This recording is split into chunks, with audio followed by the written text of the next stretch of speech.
This is the Girls of High Value channel. My name is Joseph Darling. Today we're talking about love and how it has everything to do with a girl's femininity. When a girl is allowed to remain in her femininity, she has the ability to love. When she is in her masculinity, and the more masculine she becomes, the less capable of love she will be. Let's get right into it. We first have to understand where our masculinity and femininity comes from, and we've got to understand that it comes from a very early age. And it has to do with our hormones, believe it or not. Our hormones, and especially the big ones. For men, it's testosterone, and for women, it's estrogen. These are the ones that decide whether or not we are feminine or masculine. And what's happening today is that boys are becoming feminine or remaining in their femininity, and women were first feminine, but then they become masculine over time. So what is all of this? How does it work? First of all, when it comes to testosterone, between the ages of 0 to 9 years old, boys and girls have the exact same amount of levels running through their veins. This allows them both to be in their femininity. Femininity in this stage is being emotionally unstable.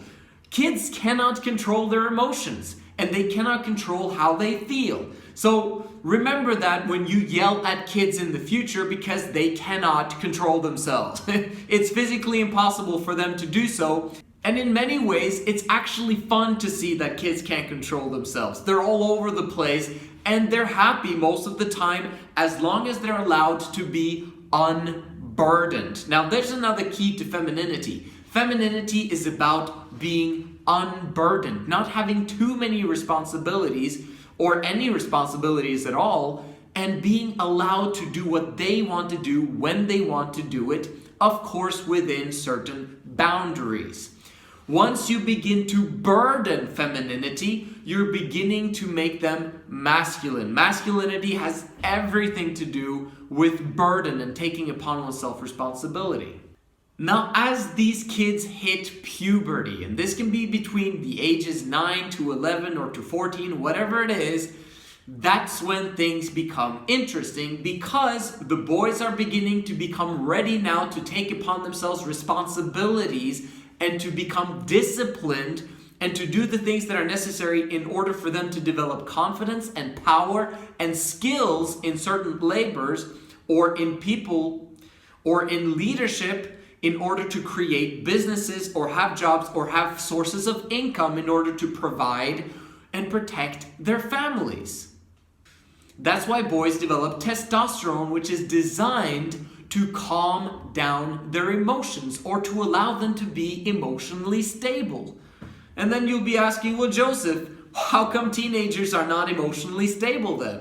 It is because they are masturbating and ejaculating and letting go of their testosterone that is building up because of their sperm production. If they actually allowed their sperm production to remain intact, then they would be emotionally stable, and a lot more emotionally stable than girls. Now, obviously, this is puberty, so hormones are going to be all over the place, but in general, it will make them more emotionally stable than girls, for sure. It's a good thing that boys develop high testosterone levels because they are becoming masculine because of it. Now they start wanting to compete against other boys in order to impress the girls, which is a good thing. And now they're beginning to develop confidence and power in order to sustain families. Families is what it's all about. During this time frame, girls are preparing to become mothers at some point in the future.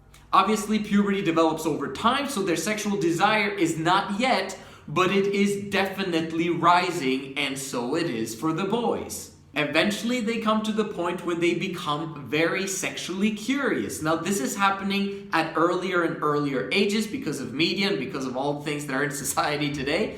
But eventually, they're going to want to explore on their own and figure this thing out. The more information and preparation they've received from their parents, the better. And hopefully, they will be practicing voluntary celibacy until they're ready to start families. Now, unfortunately, This happens less and less and less these days.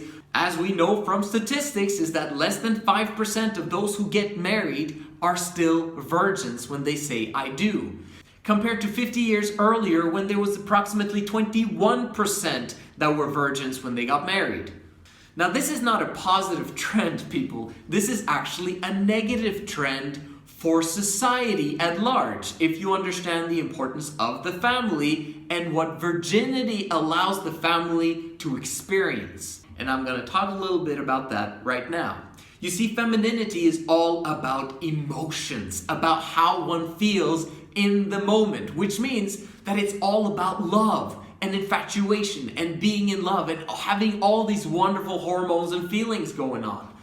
Girls believe in love and commitment in their feminine years, okay? When they're unburdened, their parents are taking care of their bills, right? And the only thing that they're looking for is to satisfy their sexual need. Now, they don't want to do it yet because they want it to be special and they want it to be with someone that they really care about, blah, blah, blah. But eventually, they simply want to get it done and over with. So the average age for girls to lose their virginity is approximately 17 years old. Now, this is what happens. The guys are the ones that initiate the sexual relationship, and very often they're the ones that want to make it happen. Okay, so they're the ones that are pushing the boundaries consistently and continuously until the girl is beginning to say, you know what, let's just do it. And which guys get the girls in high school and in college? Is it the nice guys, the ones who put girls on a pedestal and make sure that everything's wonderful and who commit to them and stay faithful to them? No, it's not. It's the jerks. It's the rude guys. It's the guys who are disrespectful. How does that work? Well, remember what we said in the last video about girls loving guys that have confidence and power? Well, think about it this way. The jerks don't care about what girls think. The reason why is because they don't care about what anyone thinks. And they do their own thing. And they're leaders in that sense of the word. No one can control them. And because of this, they're bold when it comes to girls. And the bolder they are with girls, the more exciting and the more forbidden it is for these girls. And the more forbidden, the more tempting it is for the girls, the more sexually she's turned on by it. This is really bad because these girls are entering into relationships with bad boys. And I'm talking about the most beautiful girls here now, unfortunately, because they're the ones who get the best guys in high school and college. And these best guys end up sleeping with those girls, but then they end up maybe breaking their hearts. That was setback number one for these beautiful girls in terms of their femininity. Remember, femininity was being sensitive, is being vulnerable, is being unburdened. It's basically relaxed, unstressed, having fun, just joys and giggles. But the moment they've had sex, one of two things are going to happen. Either he breaks it off because he finds someone else, or he cheats, or whatever else happens in high school, or she is the one who breaks it off because actually he didn't have as much power as I thought he did. And what ends up happening if they're in a long-term relationship is that the boy is going to desire sex a lot more than the girl, and then the girl is basically going to look at him as having less confidence, less power, being butthurt all the time, and then she's going to be looking for someone else. It's always greener on the other side, right? And that's how it works. What ends up happening is that the girls are now steadily but surely increasing their sexual partner counts. And most of the time, there are going to be breakups. Almost all of the time.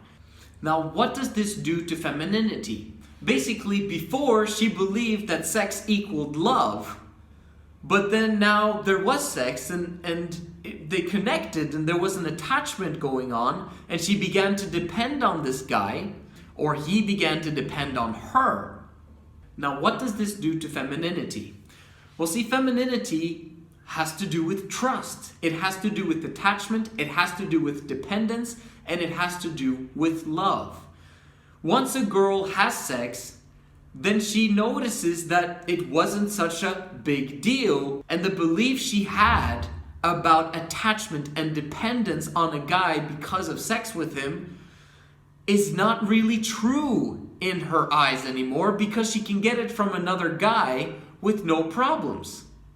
The more she experiences heartbreaks, but also the more she is the one who breaks up, the more independent she's going to feel and want to become. She's going to look at sex and basically say that sex doesn't have anything to do with love and pair bonding and commitment and attachment. Casual sex is not a big deal. And she ends up going to college with these thoughts and end up increasing her sexual partner count a lot. Think of it this way. The more attached or dependent you are on another person, the higher you go. But the higher you go, the harder you will fall if it doesn't work out. What actually ends up happening is that women begin to be hardened towards love. They now begin to distrust men, simply because they've been heartbroken so many times, but also from the fact that they've given it up too easily to guys, and then they just simply run away when she thought that maybe there was something going on. Basically, every time a woman desires something to happen, it ends up not happening for some reason. And so women are becoming more masculine, more burdened, every single time they increase their partner count.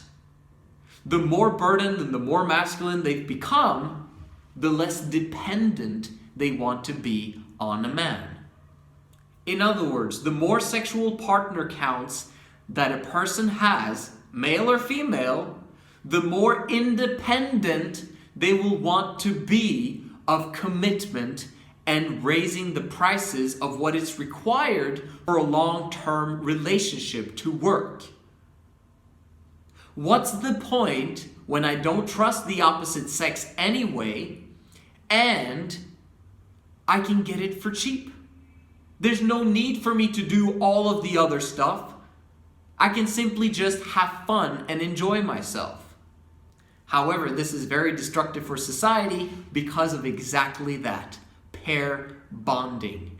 The more sexual partners you have, the less able you will be to pair bond with the mate of your choice the day you do choose to set up a family of your own. That is why I recommend voluntary celibacy until the time when you are ready to commit for the long run. Not only for you, but for love. Because casual sex will lessen the probability for love, not increase it. People believe that you've got to test drive the vehicle in order for you to find which vehicle you desire to have. Not so much. The more you test drive a vehicle, the more you'll want to change up the vehicle once you've got one. And that's how love works. So in the future, when you hear a woman saying that she's a strong, independent woman, you may know for a fact that her relationships are not working optimally. If she is the masculine one in the relationship, guess what kind of man she will attract for the long term? A feminine one. Short term, casual sexual partners? Easy. She can get anyone. Probably a masculine guy will come around, not be committed, but he'll basically do the deed and go. And for the woman, she's used to it. That's how she lives her life until she hits the wall and begins to feel left out because her friends are out now getting married, getting kids, and now she's like, I think I need to jump on board that bandwagon as well now. Let me find the best possible guy that I can find. And she ends up settling for a guy who's feminine, but he's trustworthy, and he's loyal, and he's committed. However, that's not the kind of guy that turns a woman on, unfortunately. Unless there are other women who continuously and constantly are sexually desirous of him, and you see it and hear it and experience it. That's when the long-term relationship can keep a woman's juices going for the long run. Understand that men who sleep around with girls and have multiple sexual partners without committing for the long term, though, are feminine. They're the true feminine ones because they're only in the now. They're not seeing the big picture of what will happen to society and what will happen to their ability to pair bond in the future. They end up not wanting to settle down, and they end up staying away from establishing families and having kids. And they miss out on one of the greatest, if not the greatest, joys of life, which is to have a family and to have kids and build up your empire that way. So let's recap a little bit here at the end. In the beginning, boy, girl have a lot of sexual desire for each other. Great. And then connection sparks.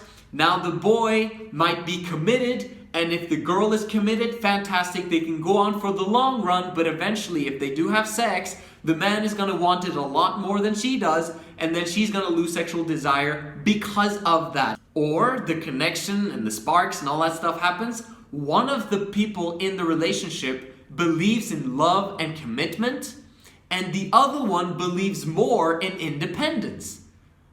What ends up happening? The one who believes the most in independence will have a lack of ability to pair bond and will move on and break the heart of the other person. And if the girl is the one who believed in love and commitment, she's going to now be the one who's independent, and now she's going to begin breaking guys' hearts, and then guys are going to want to start becoming independent as well. And this is the society we've gotten to today, where everyone wants to be independent and everyone ends up being miserable because they're alone and single and only have shallow relationships. The ones that do not get depth will regret it for the rest of their lives. Depth in a relationship of love with someone of the opposite gender is absolutely fantastic if you get it to last. But the only way you can make it last is if the woman actually has more sexual desire than the man in the relationship, so that he can remain in power all of the time. For that to happen, we recommend 3 Girls in Love, and that you study out this channel, us explaining what 3 Girls in Love is. 3 women enthusiastically loving each other and loving their wealthy man together, who is providing a luxurious lifestyle for them, and they do not have to work, and they can enjoy life together, edifying and loving their man the few times that he is at home. This is the Girls of High Value channel. Make sure you like and subscribe, and I'll see you in the next one.